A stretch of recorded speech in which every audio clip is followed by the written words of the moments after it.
নমস্কার, আমি ডক্টর শতশ্রী ঘোষ। আজকে আপনাদের সাথে আলোচনা করব একটা প্রাসঙ্গিক বিষয় নিয়ে। আমরা মেয়েরা অনেক সময় এটাকে ইউজ করে থাকি। কিছু না, আমরা যেই বাজারে গিয়ে ওষুধের দোকানে গিয়ে যে কিছু বাজার চলতি ওষুধ কিনি আমাদের মেনস্ট্রুয়েশনের ডেট পিছানোর জন্য, সেটা কি ইউজ করা কি ভালো না খারাপ, এই সব বিষয় নিয়ে আমরা একটু আলোচনা করব। তো যাই হোক, শুরু করা যাক ভিডিওটা। আমরা যে বাজার চলতি ওষুধগুলো কিনি মেনস্ট্রুয়েশন বা পিরিয়ডস পিছানোর জন্য, সেগুলো আর কিছুই না, সেগুলো হচ্ছে প্রোজেস্টেরন ডেরিভেটিভ। এটাকে আমরা যদি মেডিকেলি বলি নরএথিস্টোরেন প্রিপারেশন।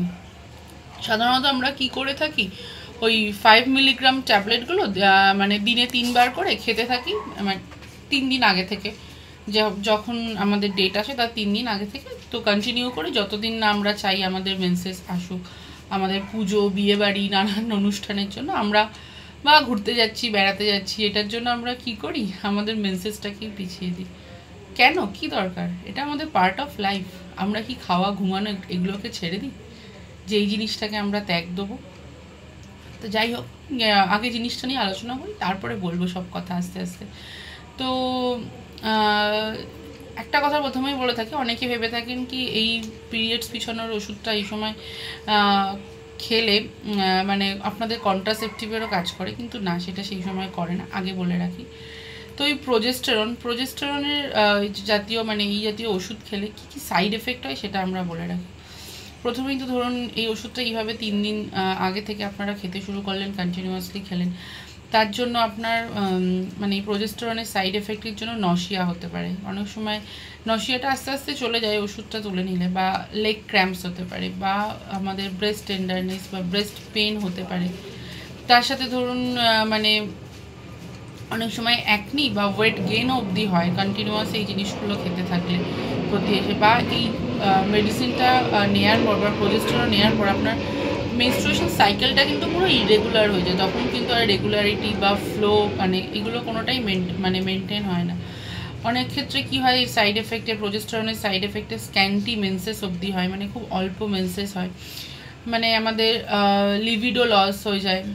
ধরুন আমাদের অ্যান্ড্রোজেন থাকে না প্রোজেস্টেরনের মধ্যে, তো সেটার জন্য আমাদের কিছু সেক্সুয়াল ক্যারেক্টার্সগুলো কমতে থাকে, যেমন ড্রাইনেস হয় বা ল্যাক অফ সেক্সুয়াল ডিজায়ার, এগুলো দেখা যেতে পারে, বা ভিরিলিজম হতে পারে।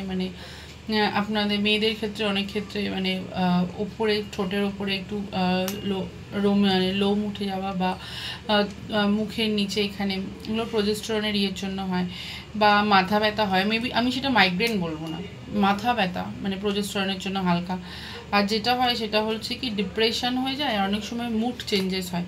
সেটা কি বলুন তো, এই প্রোজেস্টেরনটা ইনটেক করার পরে আমাদের কি হয়, আমাদের এই পাইরিডক্সিন আর প্রোজেস্টিনটা লেভেলটা একটু কমে যায়, সেই জন্য। আর আমাদের তার সাথে একটু ট্রিপ্টোফ্যান মেটাবলিজমেও ব্যাঘাত ঘটে। তো সেই জন্য আমাদের এই প্রোজেস্টেরন ইনটেক করার ট্যাবলেট কন্টিনিউয়াস ইনটেক করছে, বা যারা পিরিয়ডস পেছানোর জন্য ইনটেক করছে, যে সেক্ষেত্রে কিন্তু এটা হয় কি আমাদের একটু মুড চেঞ্জেস আসে, বা একটু ডিপ্রেশান, একটু খিটখিটে মেজাজ, এই ধরনের জিনিসগুলো দেখা যায়। আর আরেকটা জিনিস কি দেখতে পারেন, কিন্তু এই অনেক দিন ধরে প্রোজেস্টেরন এরমভাবে ইনটেক করার ফলে আমাদের কিন্তু এলডিএল কোলেস্টেরল লেভেলটা বেড়ে যায়, আর এইচডিএল কোলেস্টেরল লেভেলটা কমে যায়। আর প্রোজেস্টেরন আমরা প্রত্যেকেই জানি, যারা আমাদের তো এটা আমাদের থিকাল ইউটিয়াস সেল থেকে ইয়ে হয়, সিক্রেশন হয়, আর প্রেগনেন্সির সময় আমাদের প্ল্যাসেন্টাই হচ্ছে এটার মেইন সোর্স প্রোজেস্টেরনের। তো যাই হোক, এটা তো আমি বললাম এই সাইড এফেক্ট। এবার আপনারাই ভেবে চিন্তে নিন কি এই ট্যাবলেটগুলো খাবেন না। অনেক সময় কিন্তু জানেন তো, এই কন্টিনিউয়াসলি এই ধরনের ট্যাবলেট খাওয়ার পরে আমাদের কিন্তু এই যে স্ক্যান্টি মেন্সেস, এই ধরনের সমস্যা নিয়ে কিন্তু প্রচুর পেশেন্ট আমাদের মধ্যে আসছে।